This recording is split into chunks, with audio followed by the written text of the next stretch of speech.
I'm also going to stick us live on Facebook.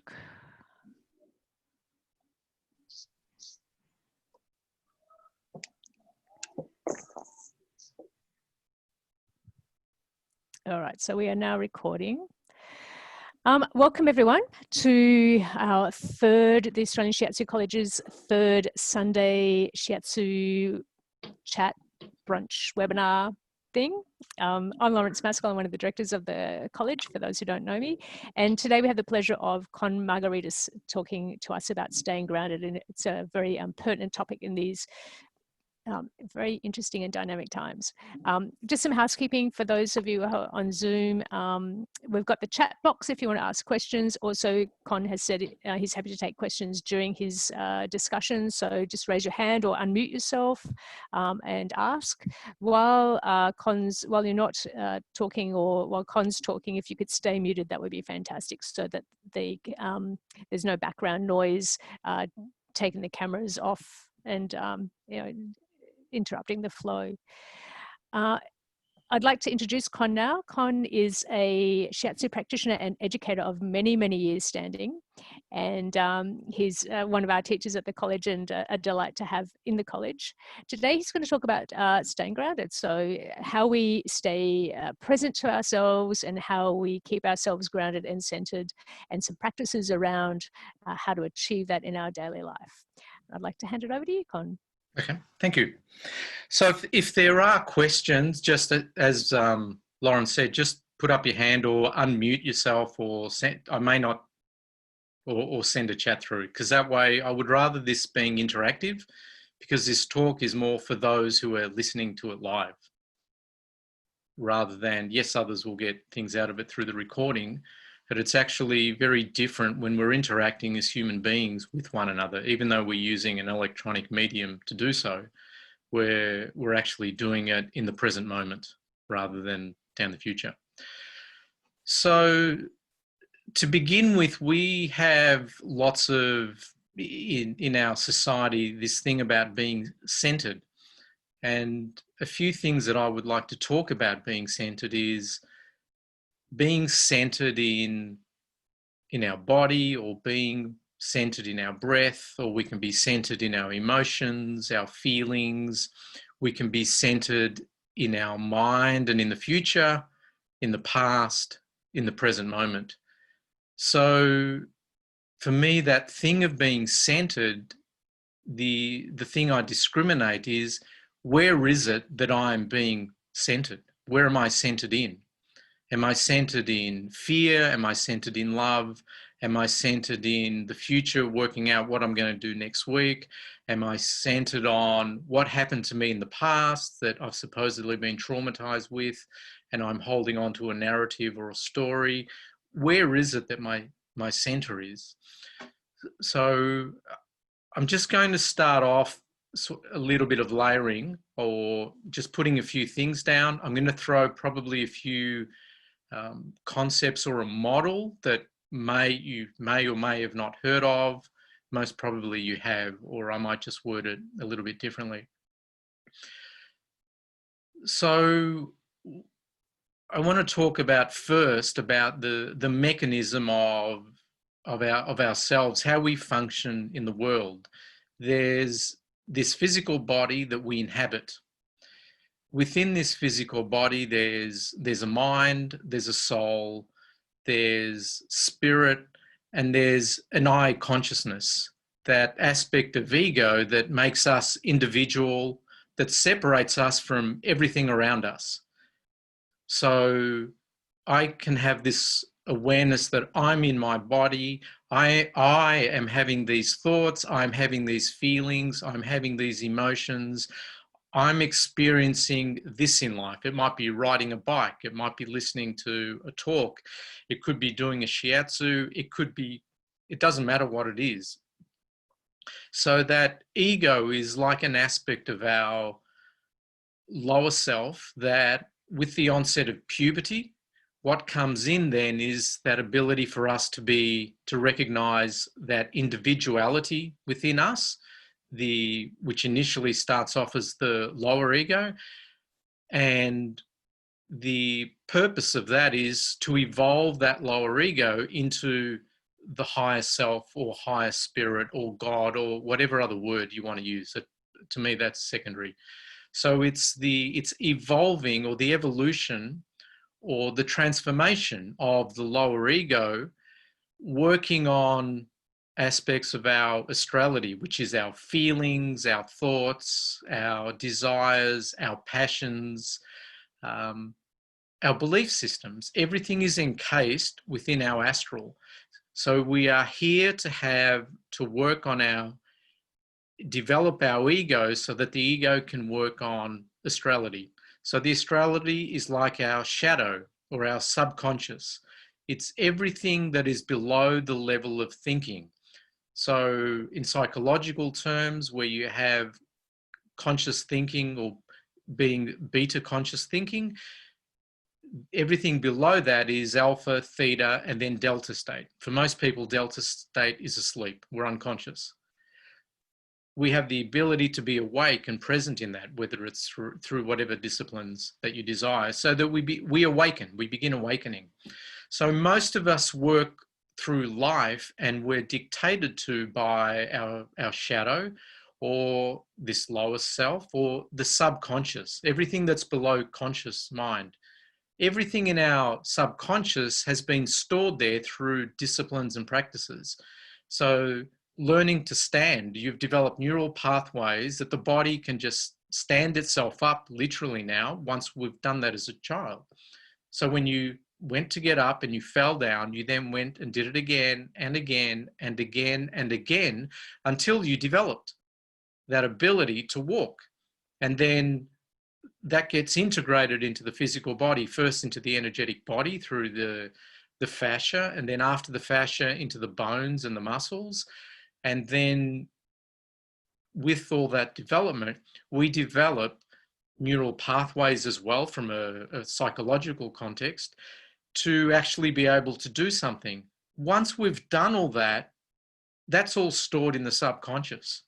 We don't need to think to get up. We don't need to think to drive, to brush our teeth, to do shiatsu. There's no thinking involved.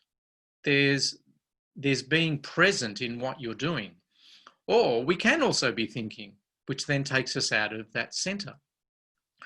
So as we move through life, I'm moving through this reality that I'm in now. I'm at one with the world. I receive an impulse. I see a book on the shelf and I go, I have a thought or a feeling arises. My eye's drawn to a book. I go pick it up and I'm either drawn to it if I go pick it up, or I'll see something and I might be repelled from it, that I won't be then drawn to go have that experience. So what arises in me is an impulse. And this is the same with Masanaga's. If you go and read Masanaga's Zen Shiatsu, his explanation of this impulse and of oneness and how the human being was created, he's talking about a single cell organism, but it still applies to us as human beings who are multi-celled. The exact same process is actually taking place. And very few people have actually read that part of Masanaga's work or even delved into it. And it's quite extraordinary. It's almost like the whole aspect of the Bible and Taoism is contained within those few pages about the evolution of the embryo. So it's quite a profound book if you want to go and have a read of a few pages. So as we have an experience of something outside of us, we have a reaction to something. We like the book, we don't like. Something, an experience is fair, unfair, moral, immoral. So we create these dualities. So out of the oneness, whether it's God or one or Tao or Zen or the way, we then create this split into two. The yin and the yang, the masculine, feminine, whatever words you want to use, right, wrong. So we create a duality out of the oneness. The oneness exists as being immaterial. We can then bring things into the physical plane because we're experiencing the physical plane through duality. We're having a physical experience and we're also spirit in matter. We're in Mother Earth's earthly matter and we have the spiritualization of the cosmic forces, the yang forces that are within us. When we come together, we get to have this duality through incarnation, through a physical experience of life, being in a physical body. So when we throw something out as a reaction or as an impulse, most of that comes through the subconscious. So we have three forces of soul. There's thinking, feeling, and willing. Willing is action, kidney forces. I imagine each of those as like three legs of a tripod. Each of those forces are impacting on us, and we need to bring all of those to consciousness. In our world, thinking and willing tend to be more valid, or thinking is probably first. I guess if I was to put them in order, that the willing is second, and then the feeling tends to be the third. So when I talk about feeling, the feeling for me is that aspect of intuition, the sixth sense. So this is a non-physical force. This to me comes through the gut. So from a Chinese perspective or an Oriental perspective, the spleen and stomach are our earth element. It is the element whereby everything comes within to a center and then it goes outside. My understanding of when we experience things is that most people are in an experience, something happens, there's a reaction to it, either a feeling, an emotion, a thought arises. This should be happening, this shouldn't be happening. That's not fair, that's not right, morality, whatever model that someone is in gets projected. So we get to see our shadow or our subconscious through the world around us. We can't see our shadow unless we turn within. So unless you do whatever inner disciplines, it doesn't matter what it is, unless you do a discipline of mindfulness, of meditation, of paying attention to what is happening in our inner reality, we come completely from the shadow, which is an inner reality, but it's the inner reality that has no thoughts. So that impulse is in us. So when someone has a thought, the majority of people's thoughts arise from their shadow. It's not their conscious mind that thinks. Something arises from the shadow, an emotion, which then invokes a thought, or a thought arises. You bring that thought up to the level of thinking. And if you then focus on that thought, within 7 seconds, you'll have another thought that is going to mirror that first thought. It'll be very similar. And then if you spend time thinking about it, you'll keep generating more and more thoughts about the same thing. So those thoughts also invoke our imagination. Whatever runs through our imagination, to me, is what determines what has power over us. So if I'm running images, thoughts, feelings that I don't like, that will have hold of me. If I'm invoking images of compassion, of love, of gratitude for what there is in life, I'm also invoking different things through my imagination. Each of those is impacting on my body in a different way. If I'm invoking images of things that I like, I'm going to activate the parasympathetic nervous system. I'm going to strengthen the etheric life force. I'm going to strengthen that part of the nervous system that strengthens my body. If I'm invoking sympathetic nervous system, the flight or fight mechanism with all these stress hormones, that's putting me in a stress of flight or fight. It's preparing me for battle, and it's changing all my internal chemistry. All my chemicals are functioning differently. So what we run through our mind is really important, because that is what has hold over us. So if I invoke images, and to me, all images are invoked from the spiritual world. Yes, we have a physical reality that's around us, the natural physical reality has come from the spirit world. So when I see nature in any form, when I see anything organic, I'm actually seeing a manifestation of the spiritual world. We now have significant numbers of man-made or synthetic things around us. So I can also focus on those. I can sit on this smartphone all day. This is a very different reality. It has a different consciousness. It has no life force. It has no astrality. So I will be in relationship with it in a very, very different way. So what I want to go, the important aspect of that is first that I realize that thoughts are being brought up. I think. I'm actually not the thinker. The subconscious generates these thoughts. And so when these thoughts arise and then they act out a feeling and then something in my imagination, the part of the creative process that's been given to us is actually triggering things that we actually don't want in our reality.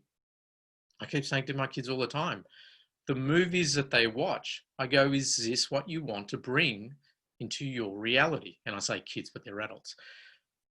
So to be aware of what you keep bringing into your reality, whether it's a thought, whether it's a feeling, whether it's an emotion, those are dictating how you're functioning in life, how your nervous system is functioning, and also how you feel in yourself. So we tend to look at outer reality, the world around us, and go, this is happening, something's happening that I like, therefore I'm happy and at peace with the world. The flip to that is when outer reality is not happening as I would like it to, then the flip occurs. I'm angry, I'm sad, I'm emotional, I'm judgmental, I can be fearful, I can be angry, whatever, any of the emotions that have a negative polarity. So that then is causing me to feel a particular way. So to turn that around, I see that inner reality, how we feel in ourselves, is actually primary. The outer world is secondary. So I get to work on my inner self, on my shadow, by observing how I'm functioning. How do I function? What do I project out onto the world? So when something happens, when I look out and I go, oh, it's cloudy today. So in our mass conscious world, people look out and see cloudy and rain and go, even our news forecasters, and go, the weather's shit. I go, weather's weather.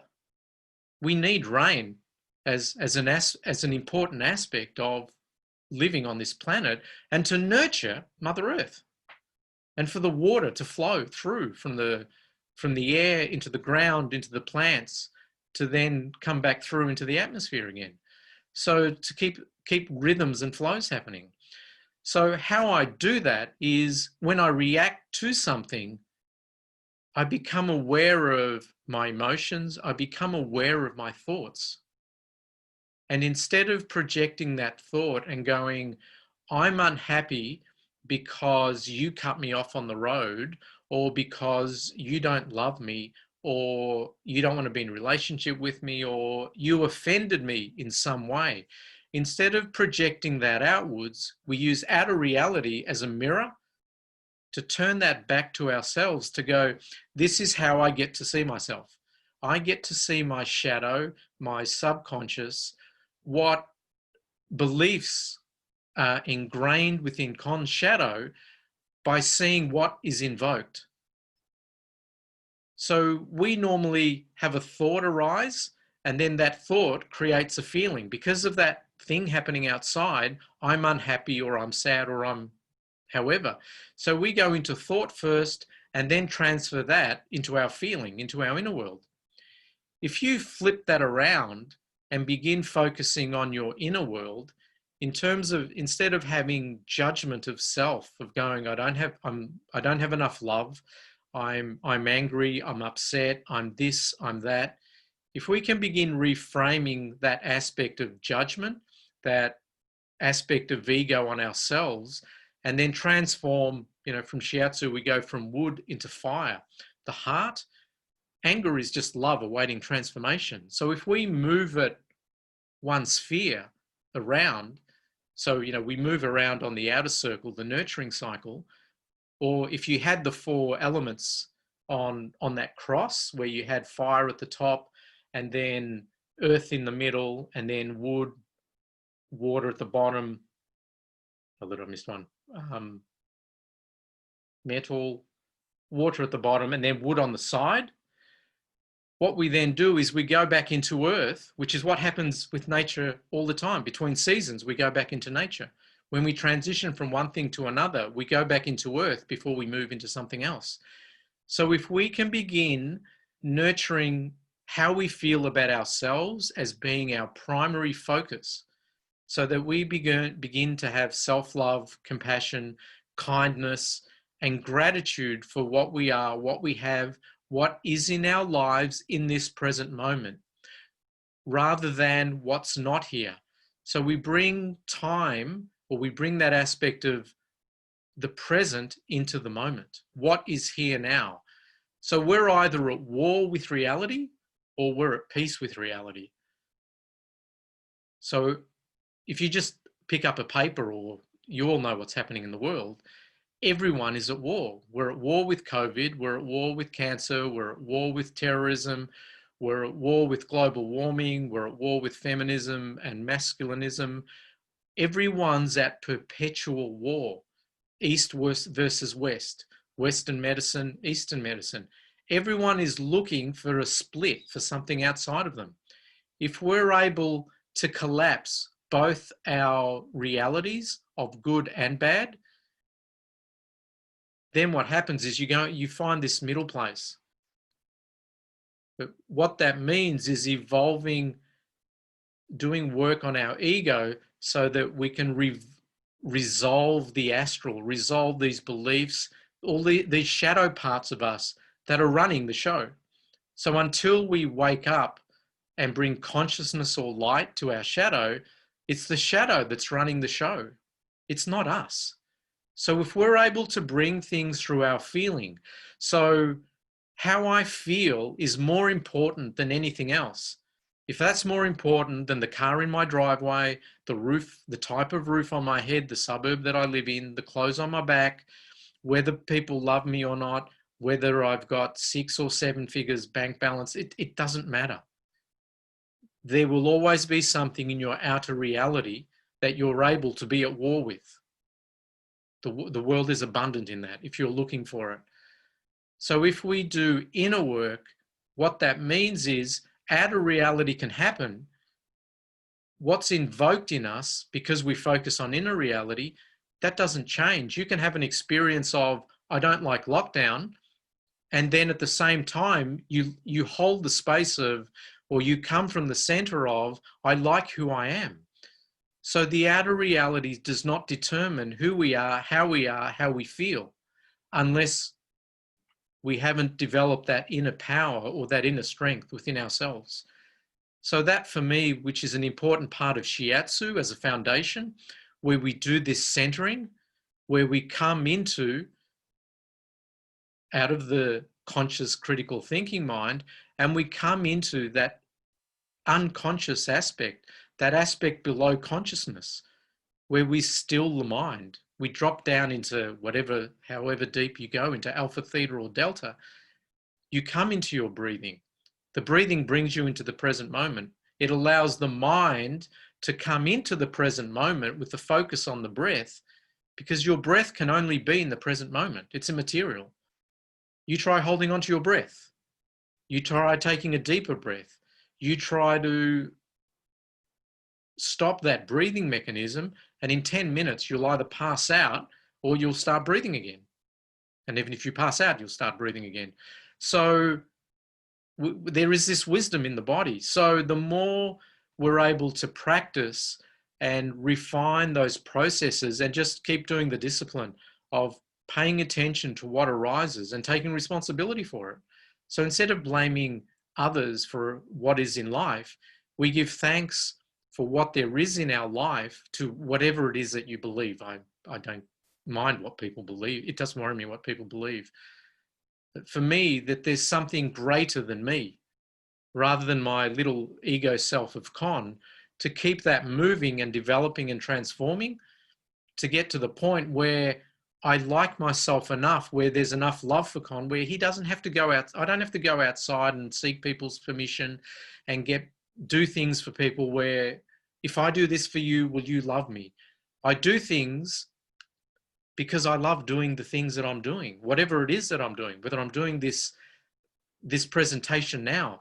I do this because of how I feel in myself, and that for me enriches me. So we've learned this give and take, again, this separation. You give something to someone, and then the reward is what you get paid back in.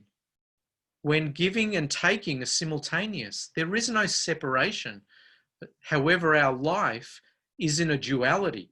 And if we keep creating split, we create suffering for ourselves. Life gets hard, it gets difficult. There's a tendency to get sick. We tend not to enjoy life. There's no passion, there's no joy. The heart goes out.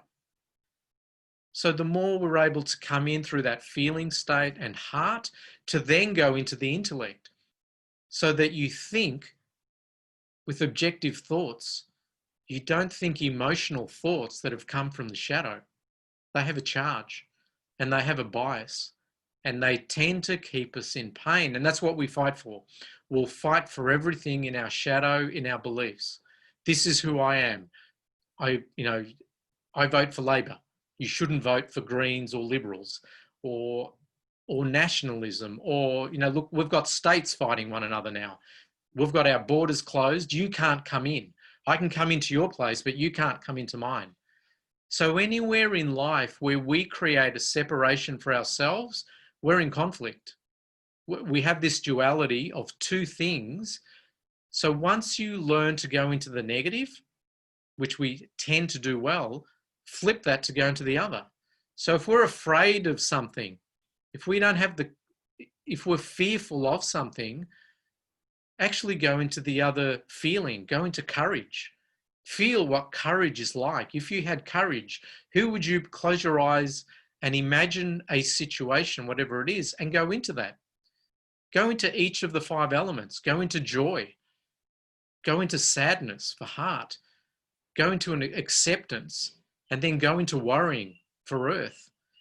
Go into grief for metal, and then bring that into presence or mourning, which is an acceptance of the current moment.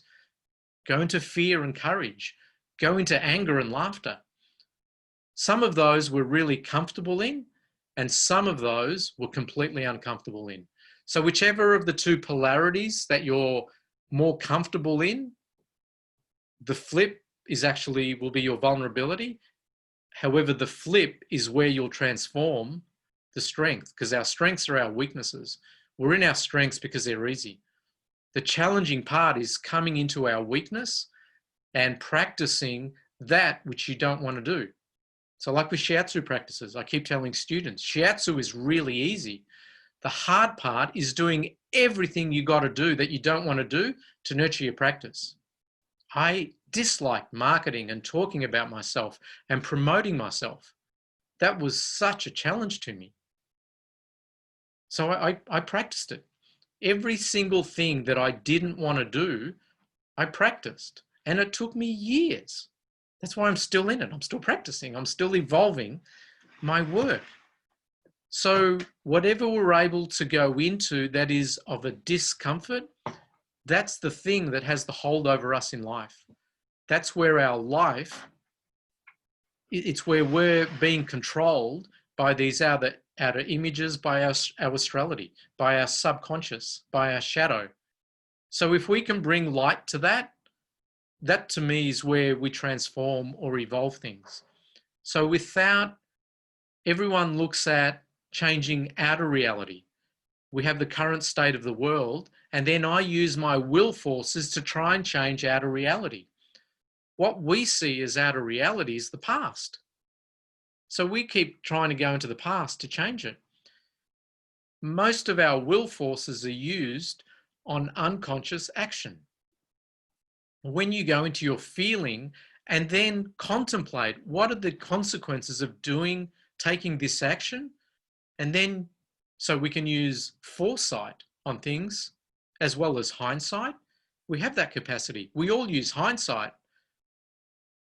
The challenging part is using foresight, which we all have. We all have these capacities. These gifts have been bestowed upon every human being. But if we don't practice things, they don't develop. They don't come into consciousness. So if I'm able to look at something and look at my actions, then I take action that's conscious rather than a reaction to something. And then afterwards I go, oh, why did I do that? I shouldn't have done that. So we keep ourselves on the treadmill and we keep spiraling. I'm going to pause for a minute. Are there any questions? Not sure how we're going time-wise. Oh, okay.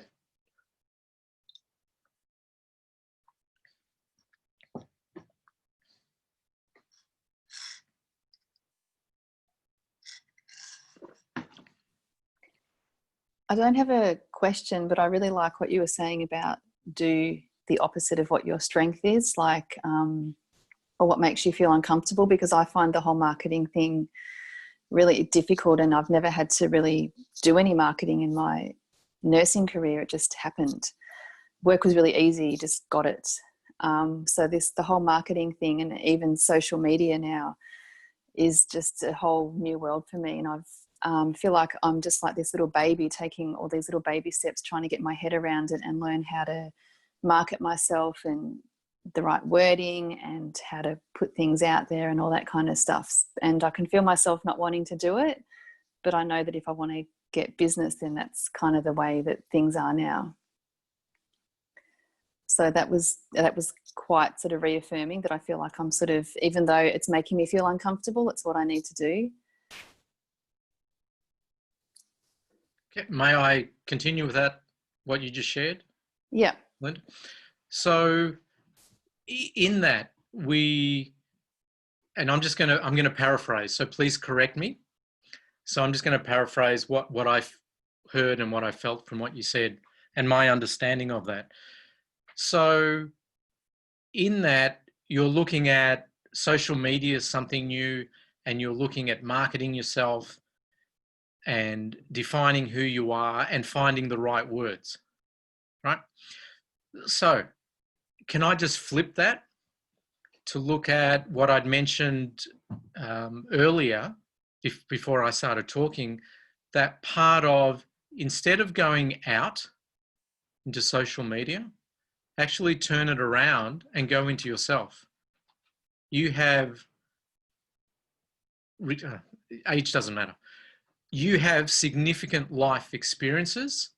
You have significant life experiences that you have evolved into your own wisdom.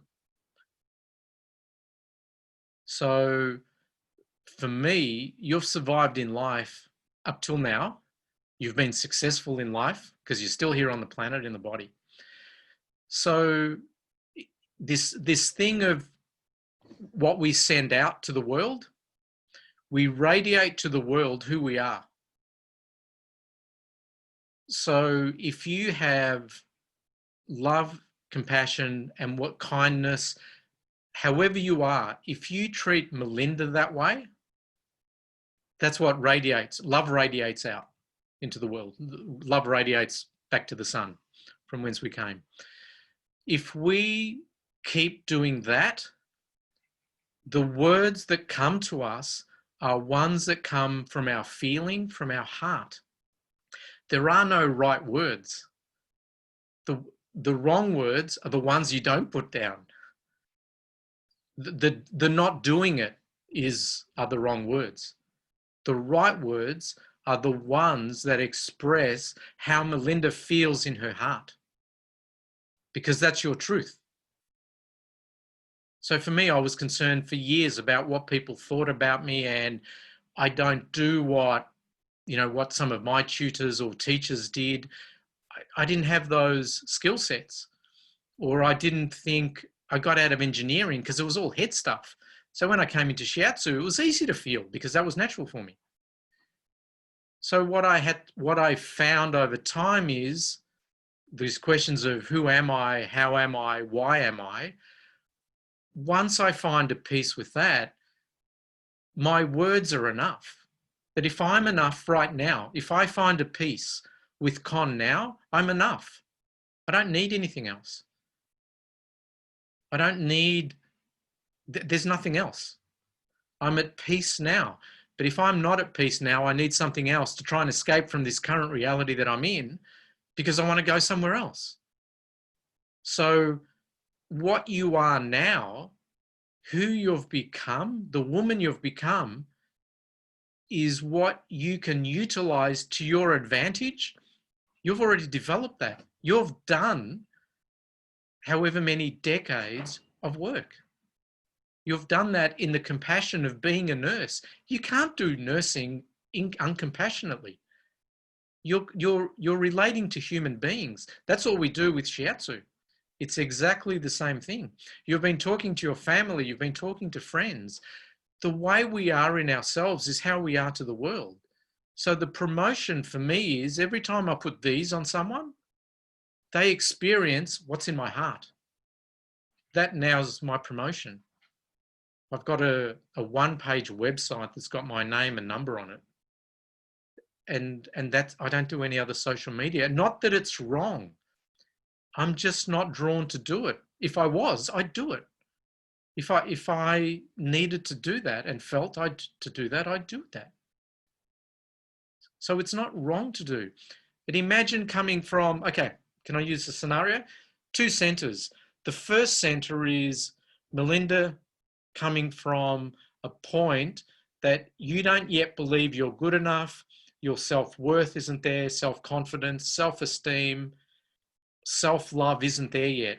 And then you go, I've got to really promote myself. And so you go out and promote yourself and do all this. Let's say you spend $10,000 on website advertising.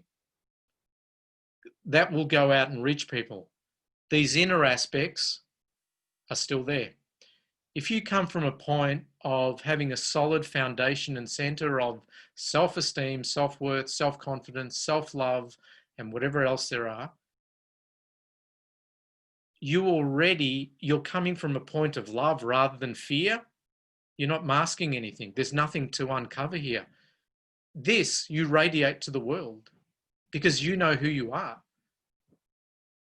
I don't have masses, thousands of people on my books. I don't have hundreds. But I've got a steady practice because the clients I'm with are drawn to the work that I do. Because I do inner work, I draw clients that do inner work. And even those who aren't, who don't do, who this is bizarre to, the fact that they've found me, there's an aspect of them that's drawn to that. Otherwise they wouldn't be there. Now, to me, that's synchronicity. Our higher self puts us everywhere where we need to be. Not as comfortable as a life experience to be able to process and evolve from. So these are both valid centers. You can come from fear, you can come from love, or anywhere in between. One isn't better. They're just different experiences. So if you can come, acknowledge the fear that's there and still be courageous, you collapse them. And that to me is that oneness. So that we're not controlled by having to be courageous all the time, because sometimes I feel vulnerable. And from other times of being so fearful that I get frozen in fear that I can't act and I forget to be and to live today. So when I can collapse these and I can walk with fear and still take action, it doesn't freeze me. When I can be courageous and mindful in that courage, not just walking out in the middle of the highway and going, God will love me and I'm not going to get hurt walking out in peak hour traffic. So it's actually requiring us to be able to do both. And once you've done both, you collapse them. And that's what, to me, where you find oneness, whatever other word. That's where you find peace, love within self. And so what's in the outer world does not replace what isn't in the inner world. What's in the outer world is a reflection of what's in the inner world. It's an enhancement to it. So I can be going through this COVID experience, as many people are, including practitioners, that go, I'm terrified of COVID. I'm terrified of this virus. And then I ask people, so have you done objective thinking on it? Have you looked into what the effects of wearing face masks do?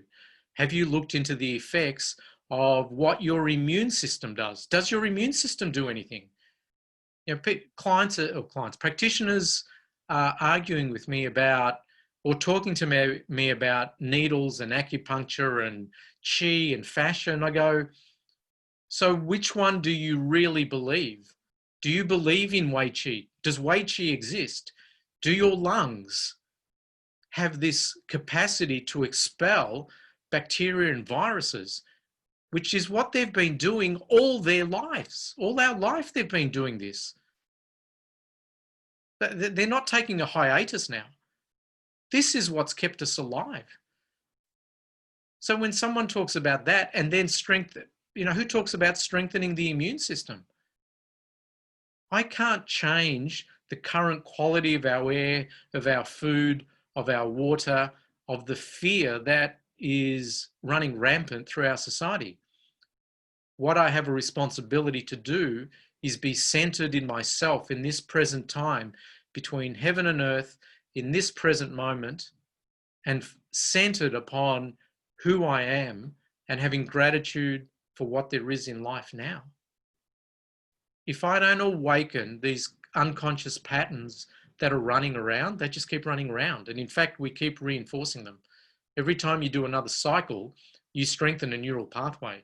Your earth element with that addiction or that shadow behavior gets deeper.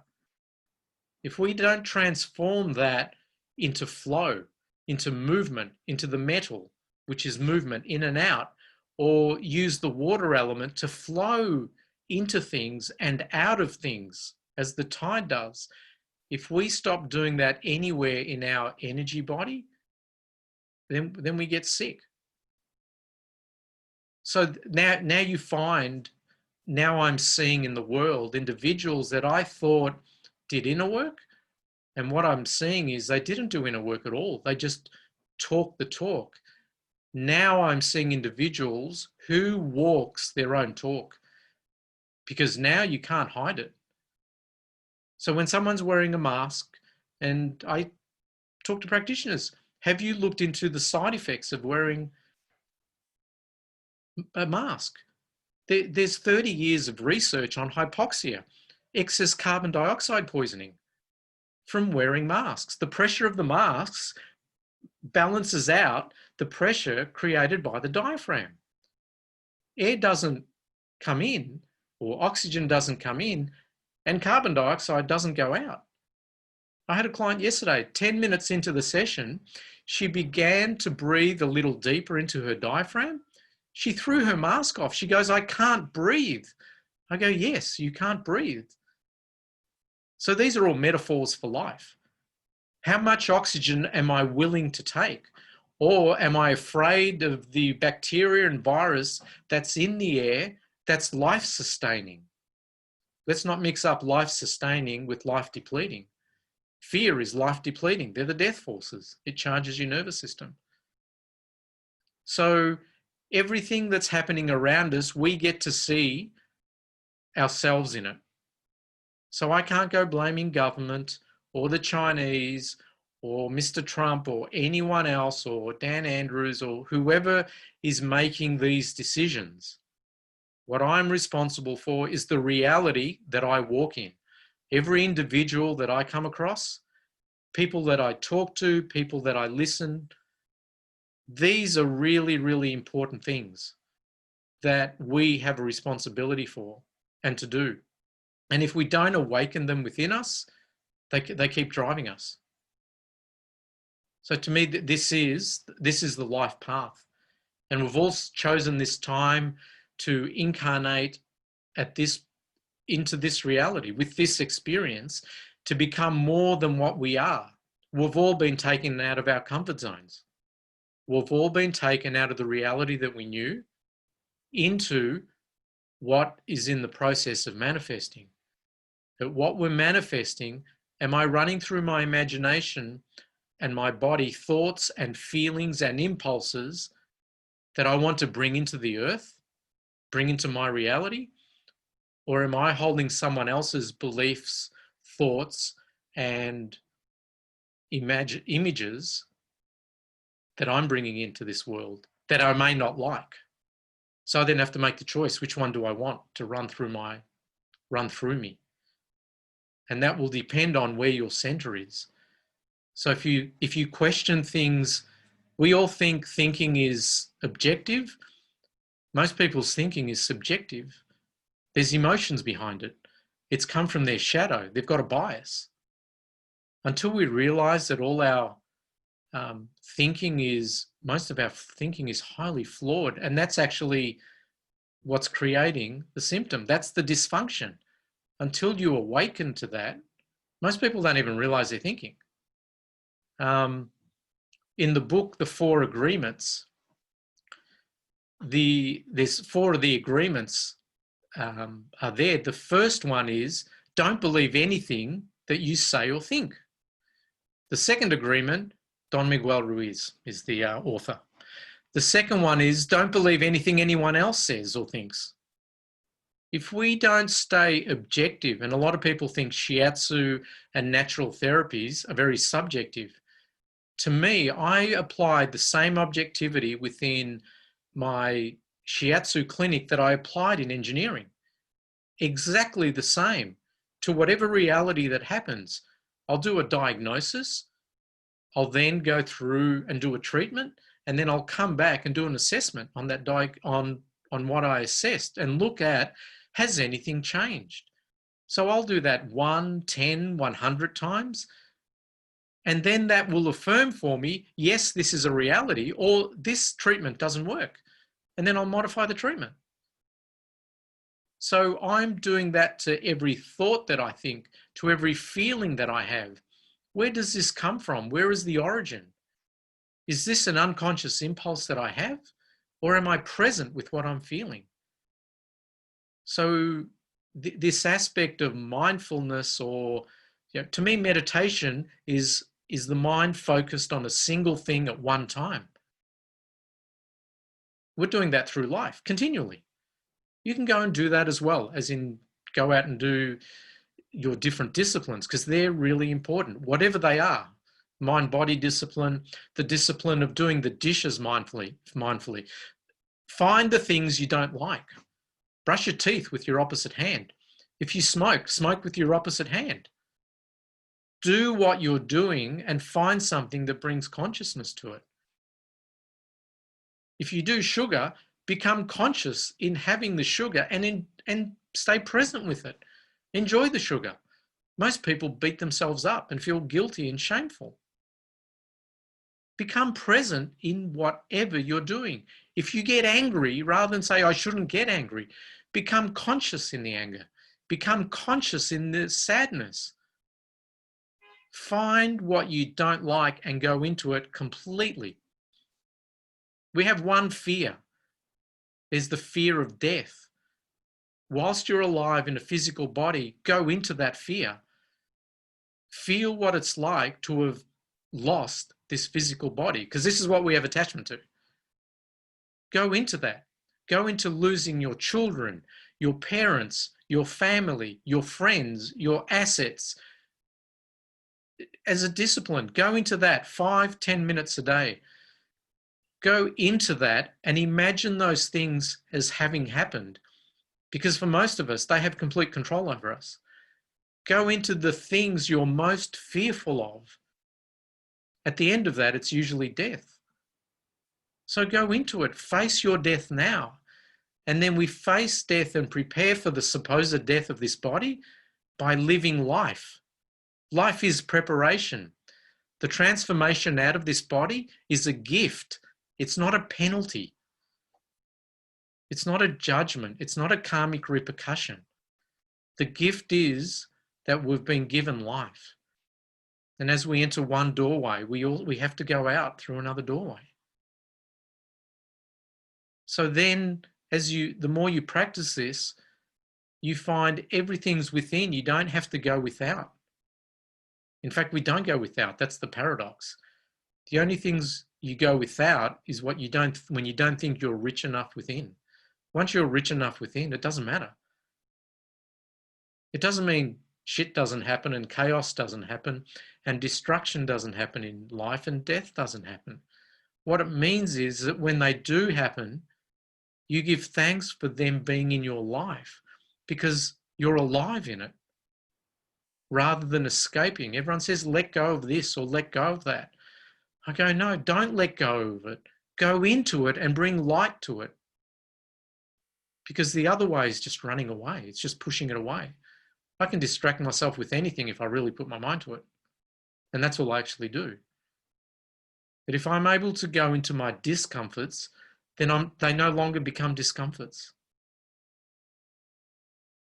If I go into my marketing or if I go into, I don't even know whatever it is that's uncomfortable, once you go into it and you keep doing that, it no longer is a discomfort. It's like emotions. The negative emotions lose their pull because you're comfortable in them. So they're not negative anymore. They're only negative when they're negative. So to transform an emotion and be able to experience a different reality means you're flowing, you're moving, you're breathing. Now, your breath is essentially like an encyclopedia for how your health is functioning. The breath tells me everything about a client, how they're breathing, how their nervous system is, how they're functioning, where their dysfunction is. It gives you so much information without even palpating the body. You just look at it, look at the breath, look at where they're breathing and listen to the breath. And listen, is the breath at peace or is the breath at war? Because the breath's just a microcosm of how we're feeling in ourselves. So I'm going to wind it up there because it's 12. Are there any questions at all? Or have I terrified people? I don't think you've terrified people, Con. I think the volume of information and the depth and density of it that you've just gifted us with is huge. I know I'm sitting here processing and I haven't even got to metabolizing it yet. I'm just in the process of beginning to chew on it as the first step in digestion. It's, yeah, an enormous, it's very simple, but it's also rich what you've given us. So thank you. I share with you really 45 years of my inner journey. I started when I was 12. I began questioning life. When most kids are more busy having fun and playing and starting to get into women and all that stuff, that was an impulse in me. Mm. And again, I've just touched on, I've touched through the middle, the earth, and it comes off that, but the earth goes all the way deep into, the core of Mother Earth.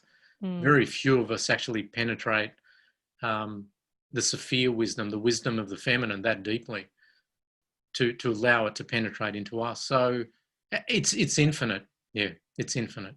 Mm. So there's lots of room for practicing. And the other one is the earth. This is the importance of spleen and stomach, because it's not, from a digestive perspective, we use the saying, you are what you eat. That you actually are what you have the ability to assimilate and digest. So what you eat is secondary.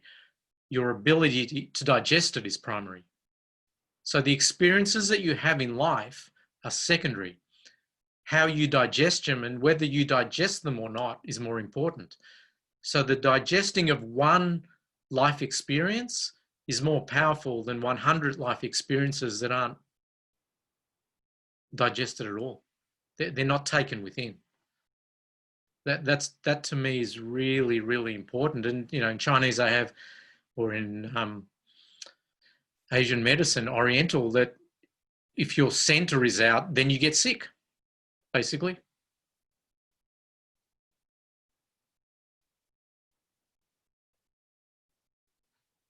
Any other questions at all? Oh, I just saw one chat.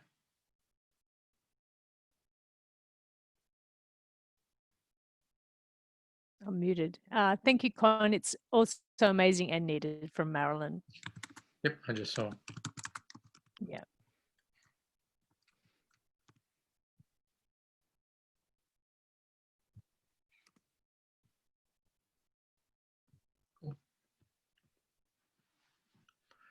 Okay, well, thank you all for listening.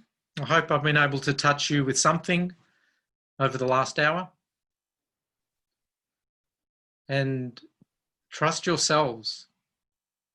The more we go within, the more important it is, because that's what that is all we have.